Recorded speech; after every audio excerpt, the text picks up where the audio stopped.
Muy buenos días con todos. El día de hoy tenemos el segundo conversatorio en el Instituto Jurídico Tribuna Legal y nuevamente tenemos el placer de contar con dos grandes amigos. Los conozco desde muchos años, hemos laborado en la misma institución por muchos años, ya tenemos mucha confianza y tenemos cierta experiencia en el ámbito jurídico y en la defensa del Estado. En primer lugar, tenemos al doctor Fernando Vera, el cual labora en la Procuraduría Especializada en Delitos de Lavado de Activos, y el doctor César Ventura, que también trabaja en una Procuraduría, la Procuraduría Especializada en Delitos de Corrupción de Funcionarios. A ver, en primer lugar, mi amigo Fernando, ¿puede dar su palabra de bienvenida, por favor? Claro, Frank, un gusto compartir contigo y con César un nuevo conversatorio acerca de enriquecer el tema y saludo a todos, a toda la comunidad de Tribuna Legal. Muchas gracias, Fernando. Cecitar, a ver, tus palabras de bienvenida. Sí, estimado Fran, estimado Fernando, seguidores de Tribuna Legal, muy buenos días. Agradecer la invitación y compartir este tema tan interesante, lo que es diligencias preliminares, en la cual vamos a absorber este conocimiento. Bienvenidos. Muchas gracias, César. Sí, justamente el tema que vamos a tratar hoy es las diligencias preliminares, el punto de partida de todo el proceso penal para poder tener un panorama claro y desde un inicio nosotros abordar los temas de una forma concatenada, se podría decir, ¿no? Fernando, usted, o bueno, mejor dicho, Fernando, ¿tú me podrías dar una idea de un panorama para ver el tema de las diligencias preliminares? Claro, Frank, con mucho gusto. Las diligencias preliminares, si bien el código no las conceptualiza, sí se pueden inferir como actos de investigación a efectos de determinar si el fiscal debe formalizar o archivar un caso, ¿no? Tiene como naturaleza que estos actos sean urgentes e inaplazables por la premura y el conocimiento del hecho delictivo. Y su finalidad es de que se busque determinar que el hecho en materia de denuncia, en materia criminal, tiene indicios o connotaciones delictivas, se aseguren los elementos materiales de su comisión o vinculación con ciertas personas que estén involucradas o vinculadas a este hecho, y asimismo que también se individualicen y aseguren a las partes involucradas, ¿no? Tanto los investigados como los agraviados, y esto tiene como base, obviamente, de sostenido como pauta que origina la denuncia fiscal. Eso sería en general un aspecto bastante genérico de diligencia penal. Excelente, Fernando. Sí, justamente esa es la idea, ¿no? De las diligencias, recabar cierta información por una noticia criminal y verificar si esta noticia criminal evidentemente ha contravenido alguna norma jurídica, ¿no? Sí, en realidad, basándonos en eso, ¿por qué no partimos refiriéndonos en relación a la denuncia, ¿no? Que es el punto de partida de la actividad de investigación tanto de la policía como de la fiscalía. Cecita, ¿tú qué podrías decirnos respecto a esto? Sí, muy interesante, ¿no? El tema de las diligencias preliminares y cómo se inicia este proceso penal, ¿no? Vale decir, ya dentro de toda la etapa procesal penal, el inicio es la apertura de diligencias preliminares. ¿Cómo invocamos eso? ¿Cómo incoamos el tema de las diligencias preliminares? En ese caso, advertimos que es necesario en algunas veces las denuncias de parte, ¿no? Muchas veces de oficio ya del Ministerio Público. Pero en las denuncias de parte, vale preguntarnos, ¿quién está posiblemente capacitado de denunciar? En este caso, pueden ser particulares, pueden ser entidades públicas, ¿no? Yo creo que la denuncia es muy importante. En este caso, ¿quién puede denunciar? ¿Cómo se debe denunciarlo? En este caso, también la facultad del Ministerio Público para poder calificarlo. En ese contenido sería bonito plantear el debate de ahora, estimado Fran, estimado Fernando. Claro que sí. Correcto, Y... César. ujú. Si me permite, Frank, Claro, claro, Fernando. César ha dado un dato importantísimo, ha señalado la importancia de la denuncia a efectos que el Ministerio Público pueda calificar. Y eso es importantísimo porque, bueno, desde el concepto, porque porque una denuncia o unos hechos investigados de forma no debida puede llegar a que haya archivos no sustentados, ¿no? Y que puedan ocasionar hasta impunidad en algún momento. Y efectivamente, la denuncia, el Código Procesal Penal la ha desarrollado para interpretación de los operadores jurídicos y debe ser, como bien dice César, una denuncia que lo pueden hacer particulares, pero también hay sujetos obligados, ¿no? Como los educadores, los funcionarios, el personal de salud tienen esa obligación de denunciar, pero siempre estableciendo que sea una narración veracidad y detallada, con identificación del denunciante, sobre unos hechos que tengan carácter de postilante. Es la base práctica que el Ministerio Público, en base a su expertise y objetividad, va a tener que analizar a efectos de determinar si es necesario hacer las diligencias preliminares. Sí, justamente a lo último que acabas de referir, Fernando, yo tengo una duda, porque si retrotraemos un poco más atrás de la denuncia, también podemos considerar, para abrir el debate, los informes técnicos, ¿no? Por ejemplo, en casos de Contraloría, casos de corrupción, o los informes de inteligencia, ¿no? Cuando, por ejemplo, hay operativos, los agentes de inteligencia de la policía hacen seguimientos y recaban información de un posible acto criminal y hacen su informe. Eso es un acto previo a una denuncia, ¿no? Para que el Ministerio Público tome conocimiento y pueda actuar. De eso, ¿qué podríamos comentar respecto a esto? Cecitar, tú que ves el tema de corrupción, en tema de corrupción, ¿hay informes técnicos por parte de un órgano para activar la investigación sobre actos de corrupción de funcionarios? Sí, en este caso son interesantes estos temas de informes de control, ¿no? En los casos de corrupción vemos que la Contraloría ya de oficio no realiza informes de control en las cuales encuentra o concluye responsabilidades administrativas, responsabilidad civil, responsabilidad penal, ¿no? En este caso también recomienda o adecua el tema, ¿no? Del tipo penal, el hecho en sí y en qué tipo penal. En esos casos ya la Procuraduría, en este caso de corrupción, ya de acuerdo a sus criterios, comparte la adecuación del tipo penal o ya puede ampliar o variar el tema, ¿no? Para correr traslado al Ministerio Público y ya iniciar la diligencia preliminar. En ese caso, por ejemplo, la Contraloría en sus informes de control puede adecuarlos dentro del delito de colusión, negociación incompatible, ¿no? Y nosotros no necesariamente podemos encontrar indicios que podamos enmarcarlo en ambos delitos, sino solamente en negociación incompatible. Eso es en cuanto a los temas de los informes de control, ¿no? Que es muy importante porque de alguna manera se va a hacer el control dentro del funcionamiento de las entidades públicas. Es una buena Claro. fuente para iniciar un proceso, estimado Frank. Muchas gracias, César.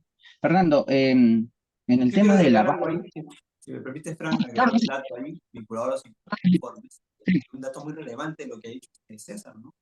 Ujú. Y esto también se vincula con lo que el código ha establecido como los sujetos obligados a denunciar, porque dentro de ellos están los funcionarios públicos. Y ahí tenemos como bien el personal que hace los informes de Contraloría, pertenecen al funcionamiento público. Los informes de la UIE también son funcionarios públicos y tienen esa obligación de denunciar.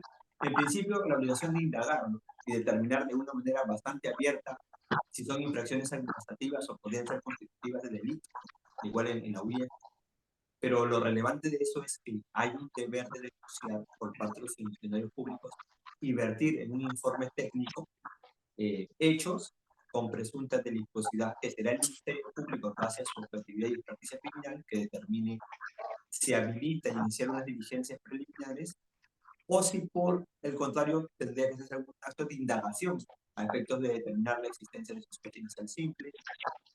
Y me parece muy, muy importantísimo ese tema porque muchos de estos informes determinan eh, investigaciones de casos graves de corrupción, graves de lavado de activos, y ahí su importante. Claro que sí. Justamente a lo último mencionado por Fernando, a los obligados a denunciar, también el artículo 27 como acotación refiere cuáles son las personas no obligadas a denunciar y quiénes son el cónyuge y parientes comprendidos dentro del cuarto grado de consanguinidad o segunda de afinidad. Y tampoco existe obligación cuando el conocimiento de los hechos está amparado por un secreto profesional. Bueno, esos son los sujetos que no están obligados a hacer una denuncia en estos casos, ¿no? Haciendo una acotación a lo referido por Fernando. Bueno, esos son los actos previos, ¿no? A una denuncia, porque si vamos a actuar desde el inicio de las diligencias preliminares, debemos partir desde ahí, ¿no? Eso, Luego Juan Pablo. ya, sí, Cecitar, sí, Sí, sí, sí, dime, concluye, concluye. sí. Sí, en realidad yo solo iba a decir que vamos a partir para abarcar todo lo posible relacionado a las diligencias preliminares desde los actos previos, ¿no? Como estos casos son actos de inteligencia, informes técnicos, y ahora sí, habiendo detallado esos temas, o ese punto, mejor dicho, referido ya a la denuncia en sí, podemos pronunciarnos también a las denuncias que no son realizadas de manera adecuada, ¿no? Sin datos necesarios. ¿Qué podemos hacer ahí? Correcto, mi duda y mi planteamiento del debate era ello, ¿no? ¿Y qué pasa? Mira, en un lado tenemos un informe con contenidos exactos, incluso ya con responsabilidades adecuadas, pero ¿qué pasa cuando brindamos una denuncia sin mucha información, sin muchos datos, ¿no? Incluso de contexto para que el ministerio pueda aperturar las diligencias preliminares? ¿Qué se puede hacer ahí? Justamente ese es el otro lado de la moneda, ¿no? Porque en pocas palabras, a lo referido anterior, con el informe técnico de los actos de inteligencia de la policía, el Ministerio Público ya tiene casi todo ya preparado para elaborar la denuncia y comenzar las diligencias preliminares, ¿no? Pero ¿qué pasa con las denuncias de parte que en realidad ponen, a ver, un hecho muy genérico, donde el Ministerio Público no tiene de dónde sacar, ¿no? Para poder iniciar una denuncia. En esos casos, ¿qué podríamos hacer? ¿O qué podría hacer el Ministerio Público? Ahí creo que, como ya bien sabemos, los actos urgentes e inaplazables, ¿no? Lo que tiene que actuar en primer lugar el Ministerio Público. Fernando, ¿tú qué nos puedes comentar respecto a esto? Tema importantísimo, importantísimo porque está vinculado a prácticamente la calificación del fiscal. Si esa denuncia genérica, hasta una denuncia anónima, puede configurar una sospecha inicial simple. Simplemente un datito nada más, vinculado a los que no están obligados a denunciar. También ahí debemos agregar a los cómplices, o a los que han sido partícipes del delito, que tampoco no están obligados a denunciar, por el principio de no autoincriminación.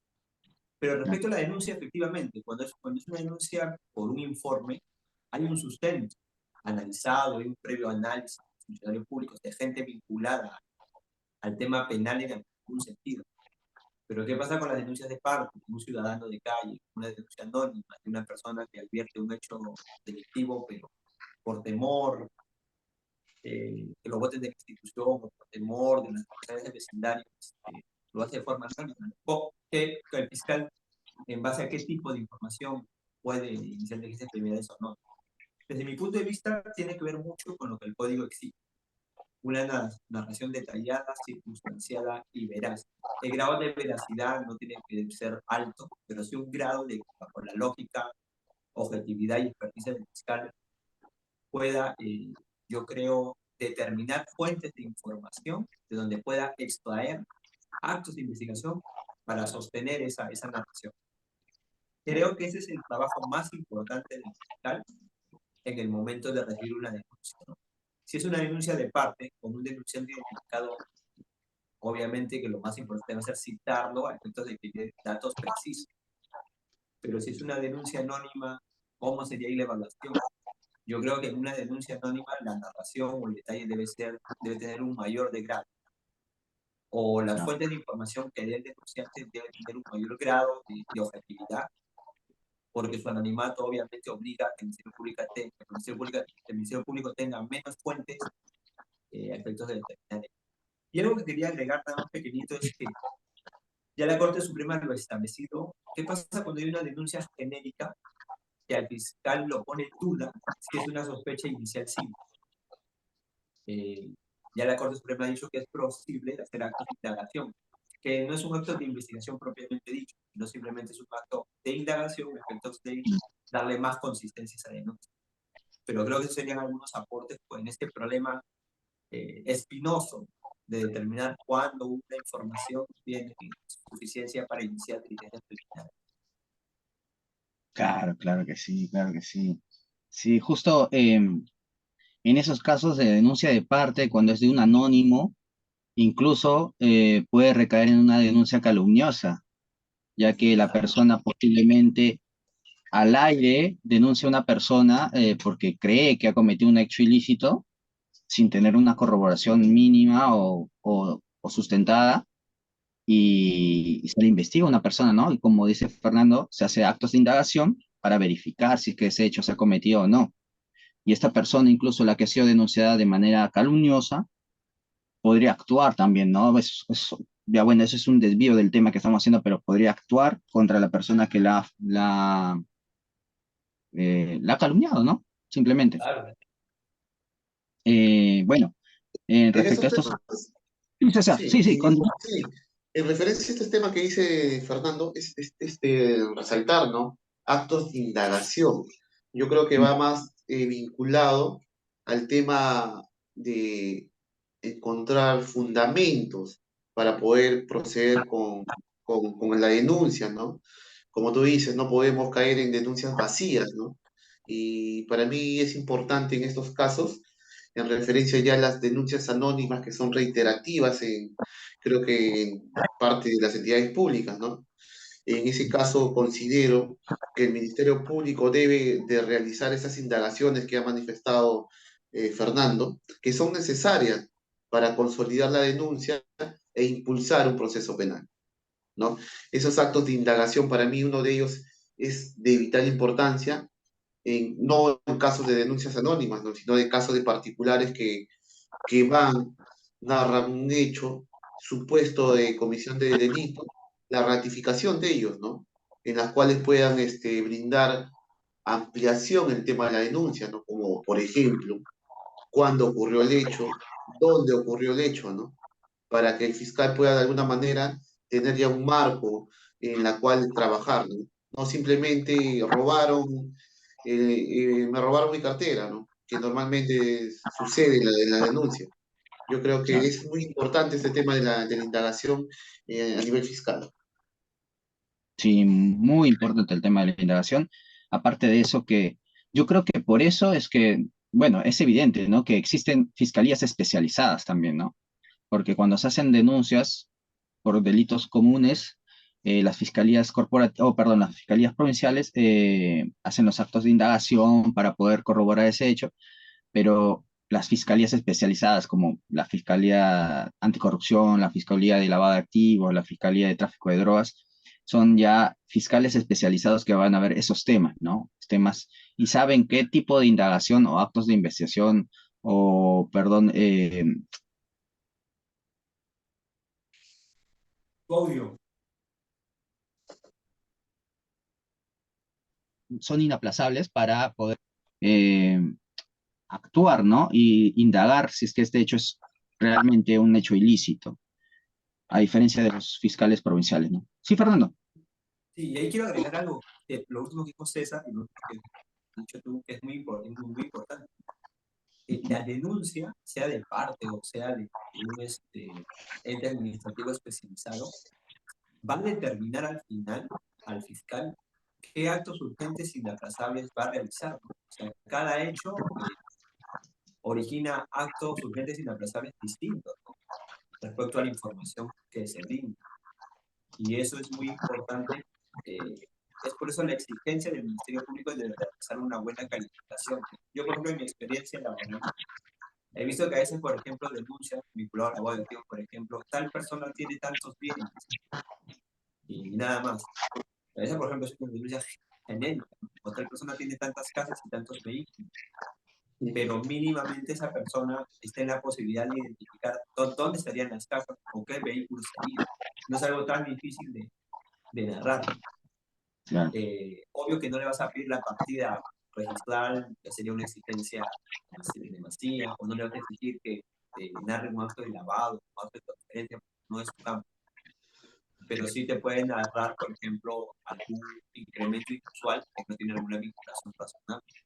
Igual los delitos de corrupción, por ejemplo, mínimamente, como bien dijo César, es decir, en qué institución, en qué lugar, qué obra, o qué indicio objetivo a él lo llega, al denunciante nos lleva a determinar que habría una presunta irregularidad. Yo creo que ese análisis del Ministerio Público tiene que ser muy acucioso en base a lo que tú has señalado, Frank, a su especialidad, porque es la única forma de determinar de forma concreta si estamos ante una denuncia irreal o por venganza o por cólera, de una denuncia objetiva, que quizás faltan datos, pero existe un hecho que tiene indicios de liquididad, ¿no? Fíjese que hay muchos lugares donde venden drogas, donde cometen delitos que los mismos vecinos tienen miedo de denunciar, pero mínimamente, como dice César, podrían dar el lugar, la persona, el sitio, que son datos que ayudaría el Ministerio Público a determinar actos urgentes y inaplazables vinculados a esta noticia. Eliminar, ¿no? O de acuerdo a los casos, un acto de declaración para darle más sostenido a las experiencias. claro que sí, claro que sí. La idea es darle las herramientas necesarias para que la Fiscalía, el Ministerio Público, pueda corroborar ese hecho, ¿no? No darle ideas vagas, donde el Ministerio Público no va a tener de dónde partir para poder corroborar. O Si es muy que un abierto, hecho, muy abierto. claro, muy genérico, claro, claro. Bueno, eso en el tema del inicio, ¿no? La partida. Ya hemos empezado ya con los actos previos, actos de inteligencia, informes técnicos, la denuncia en sí, denuncias que, cómo tiene que ser una denuncia mínimamente para poder que el Ministerio Público actúe. Y ahora, ¿quiénes actúan en esta actividad, ¿no? Para tener un rol en la investigación. El fiscal es un elemento, bueno, es el elemento el que conduce toda esta investigación, ¿no? Pero va de la mano con la policía. El fiscal tiene que indagar, tiene que llevar los actos útiles, inaplazables, y la policía tiene que coadyuvar en eso, ¿no? César, ¿tú qué nos podrías referir respecto a una de estas partes que van a participar en las diligencias para corroborar un hecho ilícito? En este caso es importante los partícipes, ¿no? Dentro ya de un proceso penal, en este caso de las diligencias preliminares, ¿no? Uno de ellos es el Ministerio Público, ¿no? Quien expresa la titularidad de la acción penal en el fiscal, ¿no? Que va a ser el responsable, amo y señor de toda la investigación. También tenemos ahí a la víctima, al agraviado, ¿no? En este caso es el que de alguna manera directa sufre la acción ilícita. El agraviado es la persona que se ve afectado, en este caso, por la conducta irregular, ilícita de un tercero. Eh, en este caso también considero que se debe de resaltar la importancia de los jueces, estimado Frank, quien va a garantizar de alguna manera los derechos fundamentales de los partícipes, ¿no? Yo considero que entre estos tres partícipes podremos resaltar el desarrollo de las diligencias preliminares.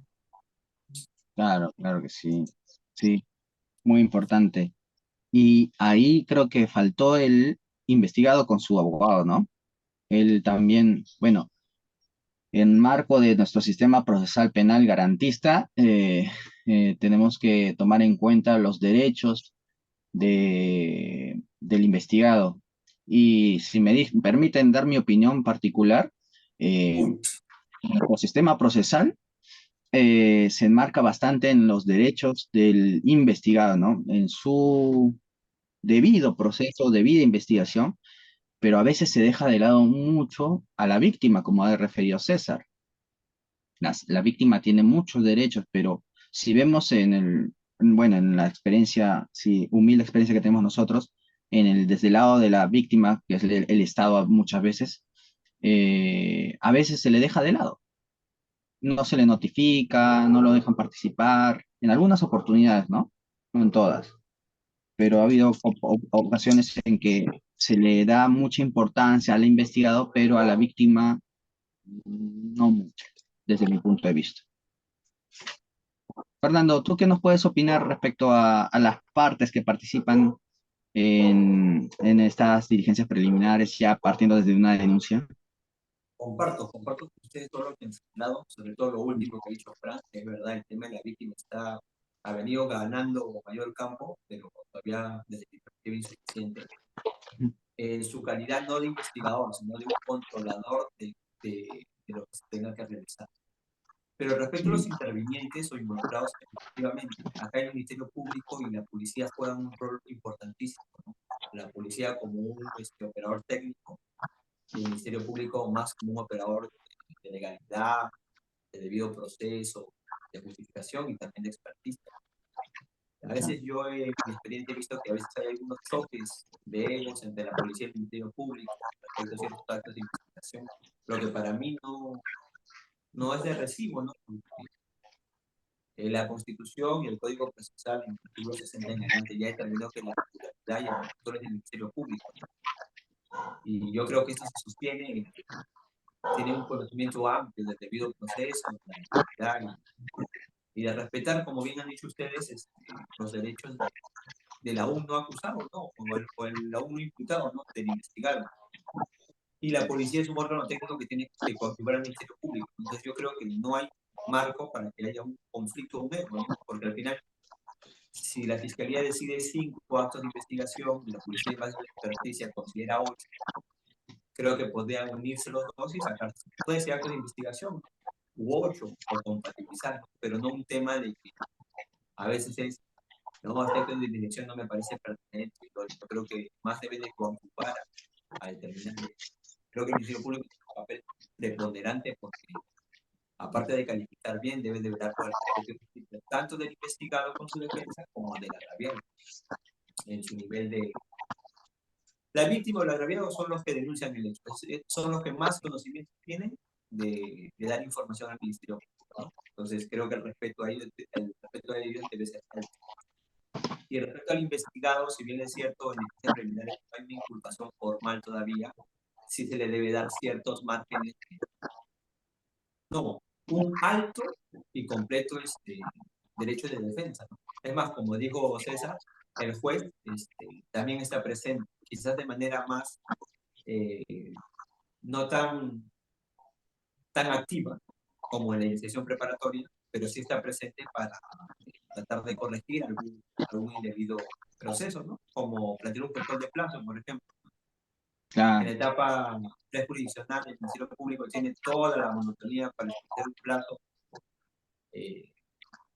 que considere, pero muchas veces ese plazo puede ser irracional o irrazonable, ¿no? Y ahí está el juez para poder controlar.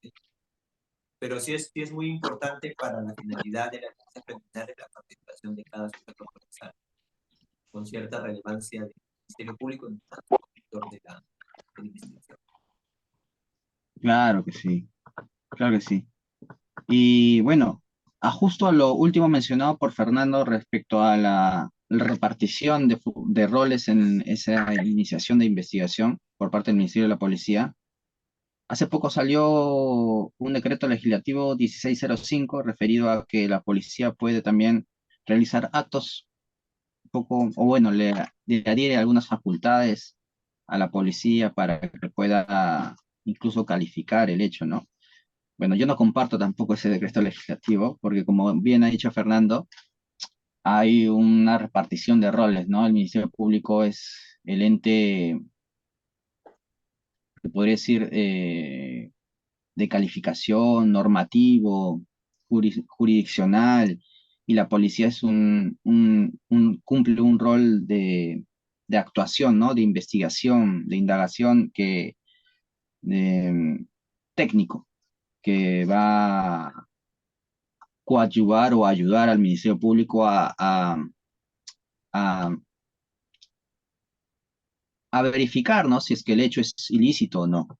Pero el que conduce y el que califica, en mi opinión, debe mantenerse como el Ministerio Público, ¿no? Bueno, eso al final a todo lo referido, ¿no? Y bueno, las demás partes que también cumplen un rol importante, como bien también ha referido Fernando, la víctima, ¿no? O la defensa también. En este punto yo quiero referir que la defensa durante las diligencias preliminares, lo más importante es que se le cumpla un debido proceso, como bien ha dicho Fernando. Un plazo razonable incluido en eso, ¿no? Y para verificar si esta persona ha cometido el ilícito o no. Eso durante las diligencias preliminares, ¿no? Para que pueda él, si es que en caso se llega a formalizar, actuar con todos sus derechos o todas las acciones que puede realizar con su defensa para rebatir esa imputación. César, algo adicional que podrías referir respecto a este punto? Sí, Frank, en este caso compartir mi posición también en referencia al decreto legislativo, en la cual otorga facultades a la policía. Creo que es un tema debatible, ¿no? Pero creo que ya dentro del desarrollo del Código Procesal, el nuevo Código Procesal Penal, que tiene más de 20 años, si no me equivoco, este, considero que debe ir de la mano el trabajo de la policía con el Ministerio Público, ¿no? Si bien se realiza actos de investigación, debe haber una coordinación, un control. En este caso, creo que es factible que el Ministerio Público lo realice bajo las garantías constitucionales, ¿no? Tanto de todos los intervinientes, tanto del imputado, del agraviado, ¿no? Yo creo que es de vital importancia. En ese caso también, Fran, mencionar, ¿no? El artículo 4, el artículo 9 del título preliminar del Código Procesal Penal, ¿no? Que habla sobre el titular de la acción penal, que es el Ministerio Público, y sobre el derecho de defensa, ¿no? En la cual señala que todas las partes tienen los mismos derechos, ¿no? En las cuales no se les debe de vulnerar. En ese extremo también, Fran, Fernando hizo mención a las víctimas, ¿no? Que de alguna manera se ven olvidadas dentro del desarrollo del proceso penal. En ese caso, bueno, en lo cotidiano, ya como agraviado, se le notifica la disposición de no formalizar la investigación preparatoria, ¿no? Habiéndose omitido actos previos o comunicaciones previas al agraviado para poder ejercer, ¿no? su debido proceso, su debido derecho, de acuerdo ya a los temas procesales, ¿no? ¿Qué podemos hacer ahí? Yo creo que se debe de alguna manera, como lo dice el mismo código, ¿no? Igualdad para todas las partes. Yo creo que ese es un tema que ya dentro del proceso penal estamos afinando, ¿no? Para poder de alguna manera ya como víctima ejercer todo, las bases legales en garantía de sus derechos. Claro, muy importante lo referido por César. Y ahí, Fernando, ¿algo adicional? Sí. si me permites agregar algo antes que se me vaya la idea, de dos cosas puntuales que ha dicho César. La coordinación entre la policía y el Ministerio Público. Esa palabra coordinación es importantísima desde mi punto de vista al punto de que puede determinar legalidad y debido proceso en la actuación. Porque es cierto y todos conocemos que hay actos que la policía, por su misma labor técnica u operativa en flagrancia, no siempre va a estar en el Ministerio Público. Un acto de registro personal, algún allanamiento en flagrancia, ¿no? No va a esperar que el Ministerio Público esté o venga o lo autorice. Sería vaciar las facultades de la policía.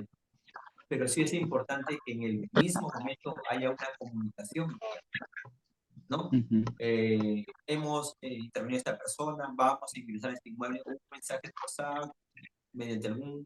Pero tiene que haber una comunicación, porque en las diligencias preliminares se flexibiliza mucho la formalidad. Si fuese muy formalista, podría generarse mucha impunidad, pero sí tiene que haber una coordinación que pueda ser sustentada de manera objetiva, ¿no? A efectos que la defensa, porque también la defensa a veces en las diligencias preliminares piensa que sus derechos son absolutos con la misma intensidad que un juicio, o que con la misma intensidad que una investigación preparatoria, y no es así, es más flexibilizada. Es más, César en algún momento comentó, no en este conversatorio, pero conversando con él en amistad, y hay una institución de reserva, una institución de, no recuerdo Sí, el concepto, eran dos, y eso se puede dar en las instancias preliminares, ¿no? Y no se vulnera ningún derecho a la defensa. A veces las claro, defensas dicen, no he podido interrogar, o hay un acto de vista donde no he podido participar, pero a veces el hecho en sí, por la gravedad del delito o la gravedad de los elementos materiales alrededor, no permite que se tenga que notificar al fiscal o al investigado.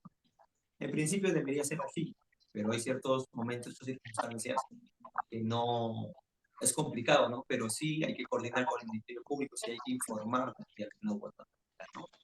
Porque tengas, yo creo, y esto sí lo tengo a nivel de todo el proceso, yo sostengo que el papel de la defensa, el papel de la víctima, el papel del agraviado, el papel del Ministerio Público y después, tiene que tener como finalidad determinar la existencia de un delito, ¿no? A eso tienen que apuntar. Por más que ejerza sus atribuciones o facultades, uno tiene que llegar a establecer, ¿no? Y creo que no claro. pueden haber conductas dilatorias o que pierdan la naturaleza de lo que es el proceso. Pero creería, y por último también lo que dijo César, también, el Código Procesal Penal actual le da bastante papel a la víctima.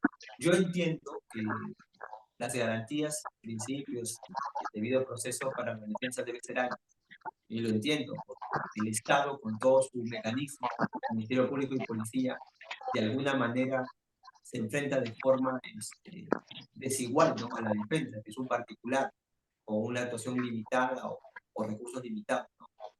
Y lo que tratan los principios y derechos es tratar de igualar esa brecha. Pero dentro de ello también se olvida la víctima. La víctima ha parecido hacer casi, bueno, antes era cero. Ahora sí tiene un papel preponderante, pero yo creo que aún recortada. ¿Y por qué es importante la víctima? Porque la víctima puede ofrecer hasta actos de investigación que el Ministerio Público no puede haber advertido. Porque una cosa es que tú obtengas la noticia criminal, pero otra cosa es que tú vivas ese perjuicio. Porque Claro. tú vas a tener un alcance más amplio de saber dónde puedes ir. Pregúntale a este primo, interroga a este tío, porque este tío lo conoce de Ana. Esa es información que no va a tener el Ministerio Público, por poner un ejemplo genérico. Pero creo que debería de darse mayor amplitud. No que la víctima o el agraviado investigue, ¿no? Porque a veces se habla que se le da mucho usurpa la competencia del Ministerio Público, ¿no? Pero sí que haga un control y una entrega de información objetiva. Eso es lo que quería agregar porque me parecieron dos conceptos que utilizó ser muy relevantes en el tema de inteligencia criminal. No, claro que sí, muy importante lo que refirió Fernando. César, ¿tú recuerdas? Yo también como a lo referido por Fernando en una conversación anterior que hemos tenido, referiste algo sobre la reserva.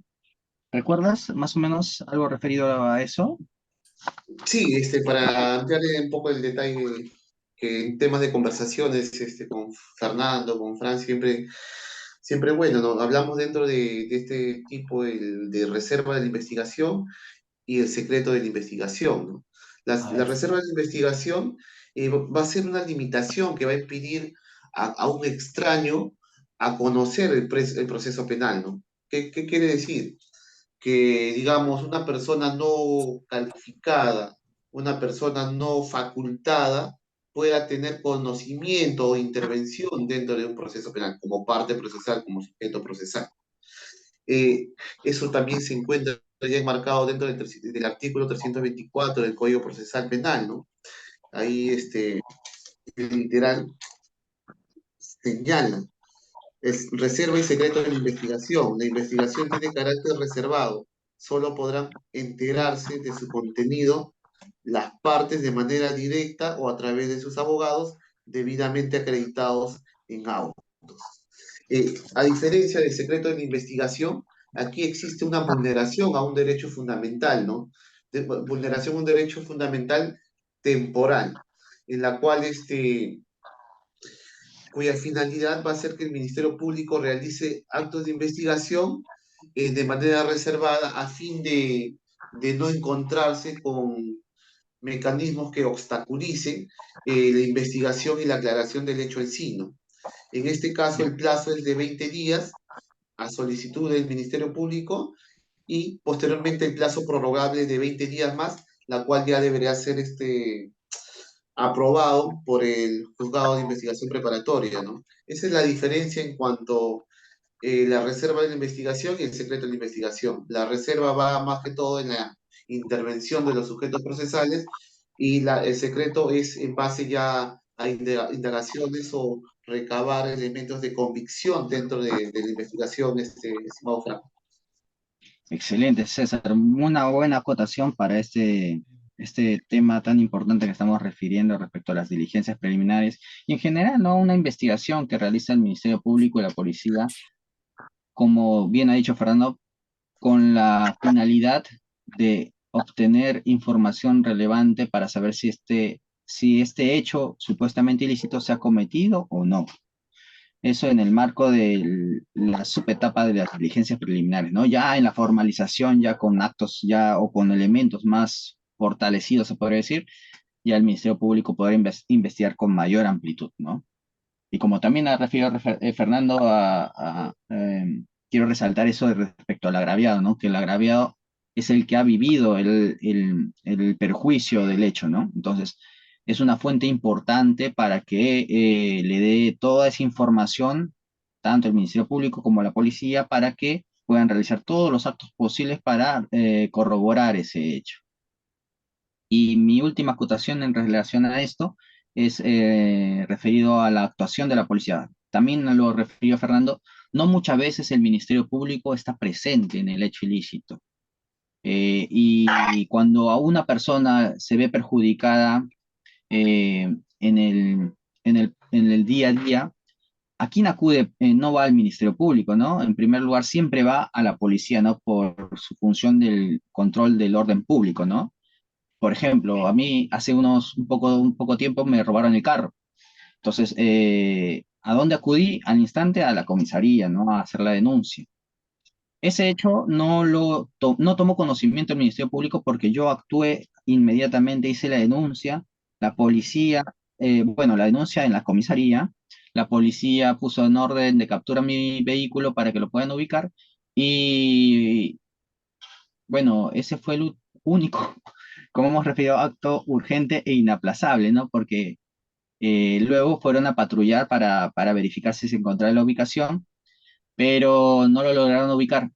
Pero felizmente al día siguiente con unos familiares fuimos a rondar por la ubicación y justamente como la policía nos había referido, ellos no tienen dónde guardar el carro a veces y lo dejan por ahí nada más para luego, ya sea para desmantelarlo o para utilizarlo para perpetrar otro delito, pero no tienen cocheras, lo dejan por ahí posiblemente, ¿no? Si tienes suerte, y gracias a Dios al día siguiente lo pudimos ubicar.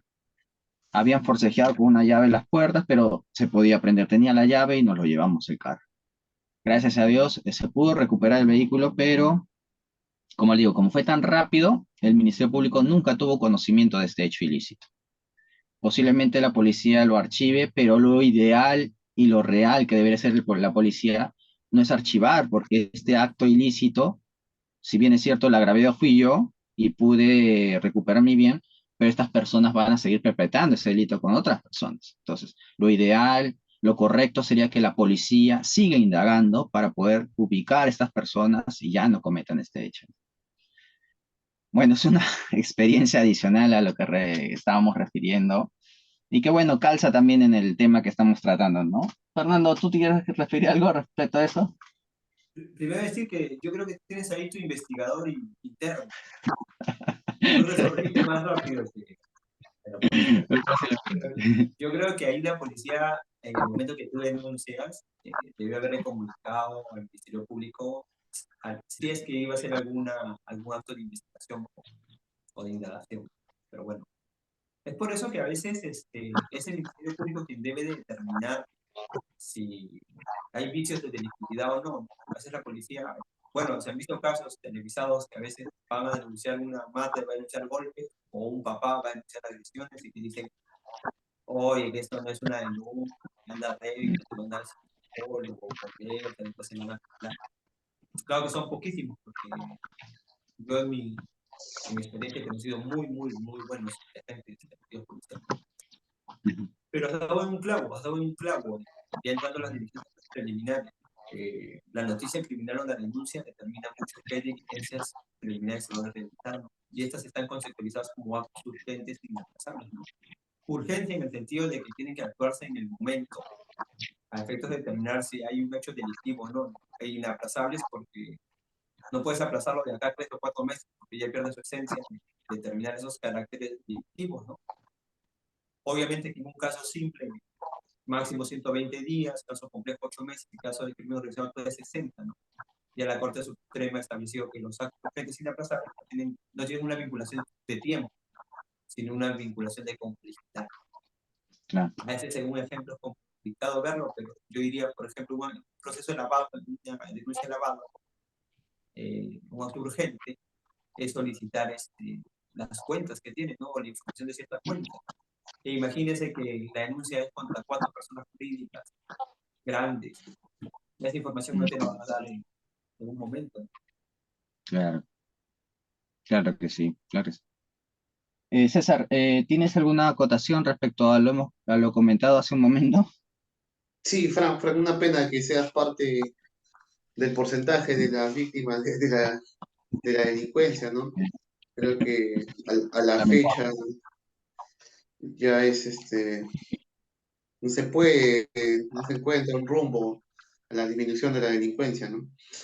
Y lo que sí yo voy a ir a la primacía de la realidad, Fran, muy interesante lo que manifestó Fernando, ¿no? El tema de actos urgentes, inaplazables, necesarios, ¿no? Formales dentro de la actuación del Ministerio Público en coordinación con la policía. Pero yo sí voy a resaltar también el tema de la primacía de la realidad. Cuando una persona común, como nosotros, que somos víctimas de la delincuencia, ¿a quién acudimos? A la policía. Y ahí preguntarnos si la policía está debidamente preparada, ¿no? Para recepcionar una denuncia. Lo que vemos a diario, que las personas dicen que la policía no me quiere recibir mi denuncia, que la policía no quiere, ¿no? En esos casos considero una mayor preparación a la policía, ¿no? Yo sé que a nivel de actos, a nivel de mayor concientización con la persona, ¿no? Con el ciudadano a pie, ¿no? Yo creo que deben de recibir una mayor atención y que se dé una recepción de denuncias de acorde a la capacitación que se les pueda brindar y de acorde a lo que establece la norma, ¿no? Una información correcta, una información con certeza, una información de que pueda dar un contexto de investigación, ¿no? Yo creo Claro, que tanto de la policía debería orientar también al ciudadano para que pueda brindar esa información. claro, eh, Ese tema de preparación de la policía para recepcionar la denuncia y asimismo ser el eje de informar al Ministerio Público, tal como lo ha señalado Fernando, ¿no? El Ministerio Público tiene que actuar de manera inmediata en coordinación con la policía para realizar los actos urgentes, inaplazables, ¿no? En tu caso, gracias por compartir esa experiencia. En tu caso, la recepción de las cámaras, la visualización de las cámaras, del GPS, ¿no? Yo considero que son actos importantísimos que deberíamos ya a la fecha eh, mejorarlos, tener esa capacitación directa, inmediata, ¿no? Lo cual va a ser claro, de vital importancia. claro que sí. Eso, Sí, eso que señala César, debió haberse hecho en los 4 primeros días que tú denunciaste. O sea, sí, hay un claro ejemplo de actos urgentes e inaplazables. claro, sí, definitivamente. Hacerlo Sí, ahorita, que ya pasó más de 3 meses, ya que urgencia e inaplazabilidad tiene. O sea, claro.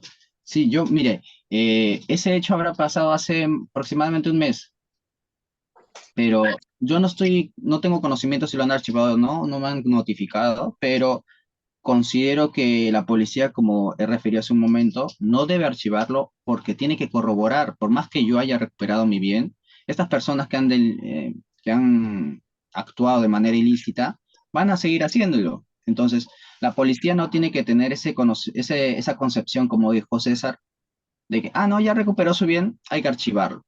Entonces, no, la idea es parar, frenar ese acto criminal, esa posiblemente organización criminal que se dedica a eso. Vamos a recabar las cámaras, ubicarlos, identificarlos y por más que la persona haya recuperado su bien, el hecho no se ha o sea, no ha desaparecido, han cometido un hecho ilícito, ¿no? Entonces ellos tienen que ser investigados y juzgados por ello, ¿no? Y para evitar que vuelvan a cometer ese ilícito, ¿no? U otros Frank, ilícitos. sí, Frank, Sí, si me permites, es sí, importante, sí. ¿no? Es importante lo que se dice en referencia a la continuación de la investigación preliminar, investigación preparatoria, hasta donde que pueda llegar, ¿no? Es importante por el tema de que ya se cometió el hecho ilícito, ¿no? Ya se cometió y la policía debería correr traslado ya al Ministerio Público, el Ministerio Público continuar con las investigaciones y sancionar lo que corresponde. Pensar, digamos, en el caso de que ya recuperé mi carro y no denuncio, digamos, tú lo recuperaste en 4 horas, 5 horas, y la policía te dice, no, ya no lo denuncies, pero dentro de esas 4 horas, 5 horas, no sabemos qué es lo que ha pasado, para qué ha sido Ah, utilizado tu vehículo, ¿no? Yo creo que ahí la policía también debería tener un mejor criterio, por lo que vemos en la realidad, que los vehículos son utilizados para secuestros, robos. No vaya a ser que tu carro, creo que es un BMW de la fecha, vaya a ser un material de la comisión de un hecho ilícito, ¿no? Yo creo que claro. es importante toda esa información. Claro, Fernando, ¿quería decir algo también?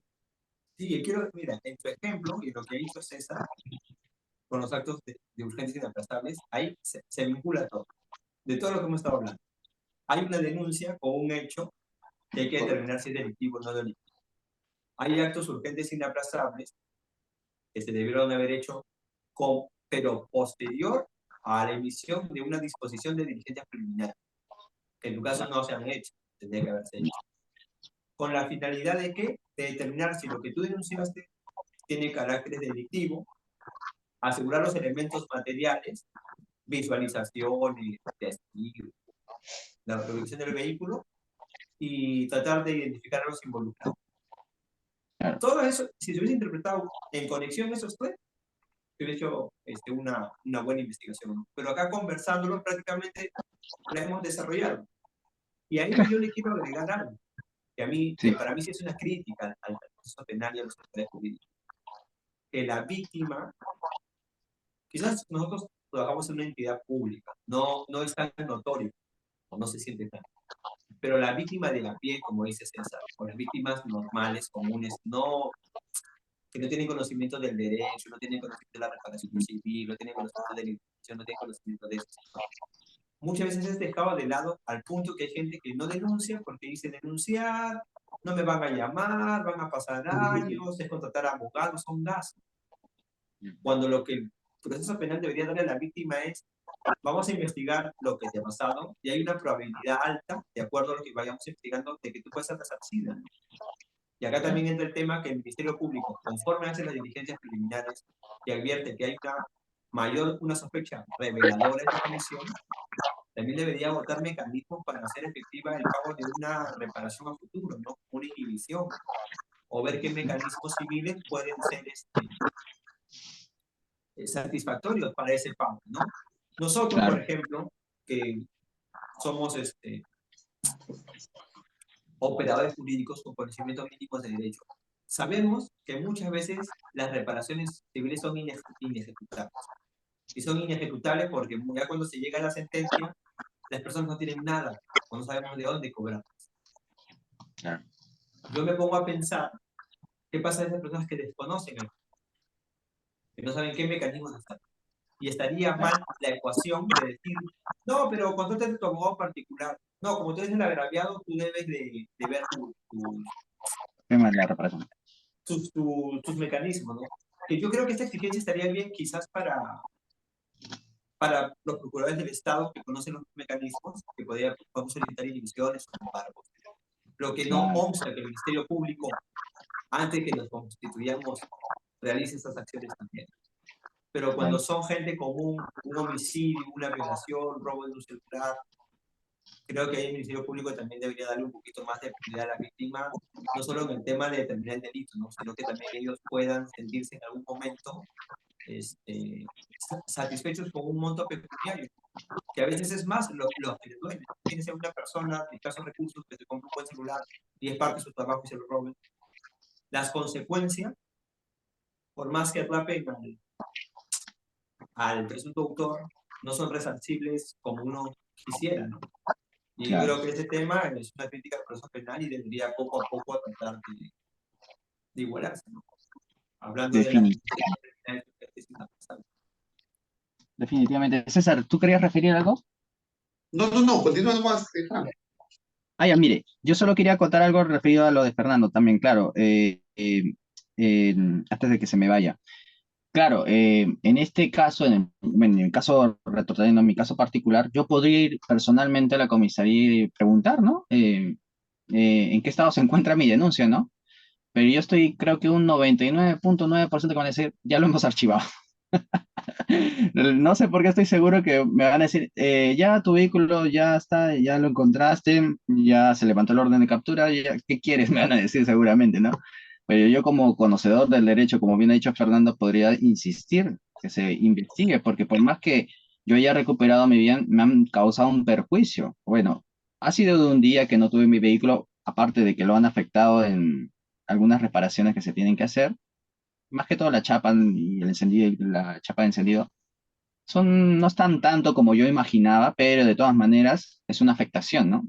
Una afectación a la gravedad. Entonces, en ese sentido, la policía, como funcionario que controla el orden público, debería velar porque el agraviado se vea resarcido, ¿no? Tanto en el ámbito de justicia como en el ámbito económico, ¿no?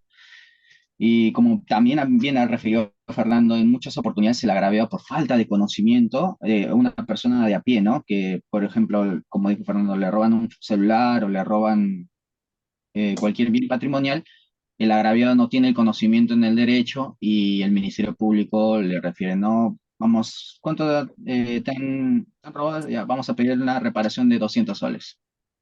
Y no es proporcional a la afectación tanto económica que ha sentido el agravio como interna que ha sentido, ¿no? Sentimental o moral que haya perpetrado el agravio. Eso es importante también, ¿no? Bueno, es una pequeña acotación y jalón de orejas para la policía. Pero con todo respeto, de todas maneras, ¿no? La policía se le debe tratar con respeto, debemos tener confianza en la policía de todas maneras. Y bueno, y como toda institución, hay cositas que se tienen que mejorar, definitivamente. Bueno, algo adicional, los doctores, para culminar este conversatorio, algún punto que nos hemos olvidado de referir, ¿alguna idea? Yo quería agregar algo ahí, algo, si me permite, César.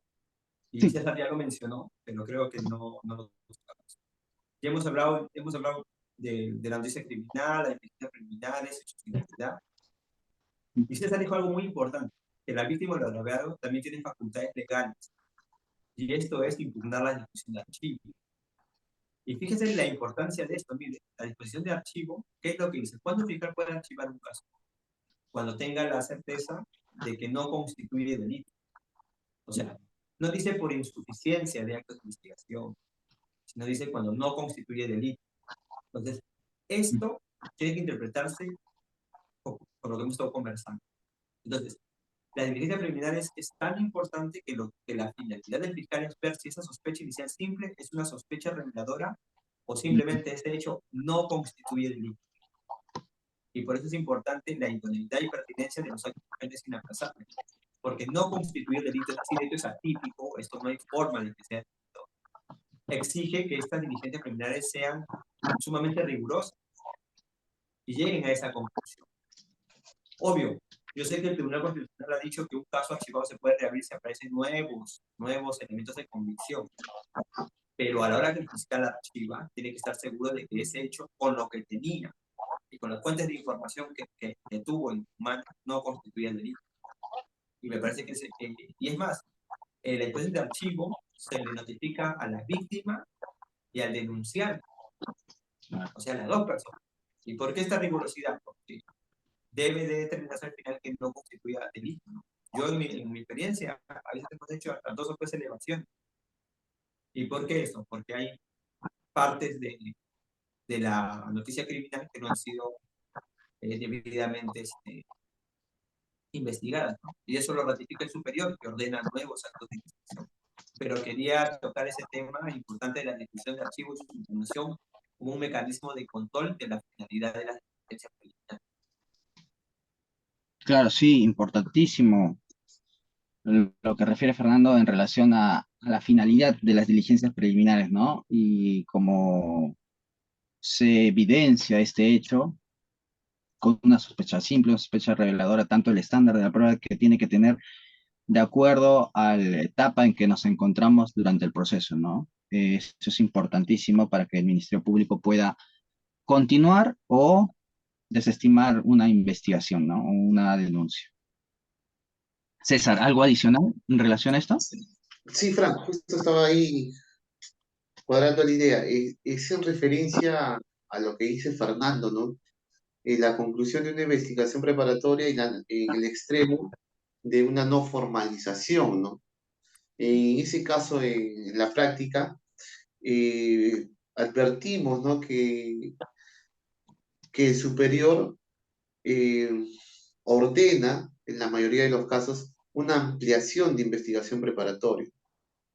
Que ahí cabe preguntarnos qué es lo que pasa, ¿no? ¿Qué es lo que pasa dentro de la investigación, dentro de las diligencias preliminares, ¿no? El fiscal no está realizando una investigación correcta o las partes no están coadyuvando al tema de la realización de las diligencias preliminares, ¿no? En ese extremo yo voy a resaltar, desde el punto de vista del agraviado, el agraviado tiene todas las facultades de incitar o invocar actos de investigación, ¿no? Que permitan de alguna forma el esclarecimiento de los hechos, ¿no? La realización de diligencias, de declaraciones, documentos que permitan al fiscal, ¿no? De alguna manera, de manera fundamentada, eh, emitir una disposición de no formalización de investigación preparatoria, ¿no? Yo creo que eso es importante, ¿no? De que las partes ayude dentro de las diligencias preliminares a esclarecer el hecho y dar las herramientas para que el Ministerio Público pueda pronunciarse en una no formalización o ya en el extremo de una formalización de investigación preparatoria. Excelente, César. Muy bien. Pues, es muy importante lo que hemos referido en este punto. Y bueno, ahí retrotrayendo al tema, ¿no? A lo que hemos mencionado desde un inicio, que toda información, sea por la policía, por instituciones obligadas a informar respecto a un acto ilícito, actos de inteligencia o por el propio agraviado, tienen que ser mínimamente objetivas, ¿no? Con detalles claros para que el Ministerio Público pueda recabar o realizar actos urgentes e inaplazables y poder confirmar esta noticia criminal, ¿no? Bueno, creo que hemos tocado básicamente todo, incluso desde el inicio de una noticia criminal y antes, porque hay actos previos como actos de inteligencia o informes técnicos que hemos referido, para poder tocar casi todo, bueno, si es posible, todos los puntos referidos a las diligencias preliminares. Doctores, ¿algo adicional en relación a este tema? Yo creo que hemos abarcado y bonito, de una forma bonita, conversando, un ejemplo, desarrollándolo, lo que es diligencias preliminares, los actos anteriores a las diligencias preliminares y los actos posteriores, ¿no? Como el archivo. No me gustó mucho la formalización, porque creo que eso ya sería un nuevo tema, que es la investigación Claro. preparatoria propiamente dicha, pero hemos abarcado de forma, me parece, general y puntual lo que es diligencia preliminar. Obvio que este tema es amplio, nos falta, podemos desarrollar qué actos urgentes inaplazables son los más comunes, cuáles son los elementos materiales de los delitos, o qué actos de investigación son propios de diligencias preliminares y cuáles son de la investigación preparatoria, y otros temas más, pero es un tema muy, muy amplio, pero creo que lo hemos abarcado bien y siempre en pro de ayudar a la comunidad de tribuna legal. Excelente, Fernando, muchas gracias. Sí, hemos prácticamente tratado de abarcar todo el tema, pero como bien ha dicho Fernando, es un tema bien amplio Incluso me he manifestado y he contado mi experiencia personal respecto a ser víctima de un acto ilícito y cómo se ha llevado, para poner un caso práctico, ¿no? En el tema, y me pareció muy útil referirlo, ¿no? César, ¿tienes algunas palabras para Sí, referir una respuesta? Sí, sí, Fran, en este caso es importante lo que dice Fernando, ¿no? Resaltar que es un tema muy importante, el tema de las diligencias preliminares, y también comparto el tema que nos puedan faltar algunos detalles, algunos temas para poder ahondar en el tema de las diligencias preliminares, ¿no? Pero solo por precisar de que como sujetos procesales debemos perfeccionar, ¿no? El tema de todo el proceso penal, ¿no? Respetando los derechos fundamentales de todas las partes. Respetar al Ministerio Público, al agraviado, a la víctima, al magistrado, ¿no? Todo de acorde al principio de la legalidad, ¿no? En ese caso, Fran, agradecer la invitación y la participación en este evento, ¿no? claro que sí, muchas gracias, César, gracias a ti más bien y gracias a Fernando, porque, bueno, somos amigos de muchos años, nos hemos conocido prácticamente en nuestros inicios de nuestra práctica profesional y ahora ya tratando de colaborar con la comunidad jurídica, con los humildes conocimientos que tenemos en nuestra trayectoria. Hemos trabajado en la misma institución por muchos años, ahora cada uno está abriéndose y bueno, aún yo sigo laborando con Fernando en una misma procuraduría y seguimos en contacto y estos conversatorios van a seguir, ¿no? Vamos a continuar eh, en relación a diversos temas en pro del conocimiento y en pro del apoyo a la comunidad jurídica, ¿no? Como me refiero en nuestro humilde conocimiento que podemos aportar. Fernando, tus palabras de bienvenida. De despedida serán, pero igual, no hay problema. Voy a agradecerte, Fran, y agradecerte, César, por la invitación. En verdad, estos conversatorios son muy enriquecedores, tanto para operadores jurídicos que podrían tener alguna divergencia con lo que opinamos, como personas vinculadas o no vinculadas al derecho. El tema es conversar de un tema que está desarrollado en el Código Procesal Penal, pero que muchas veces el problema no es tan es su aplicación o interpretación, ¿no?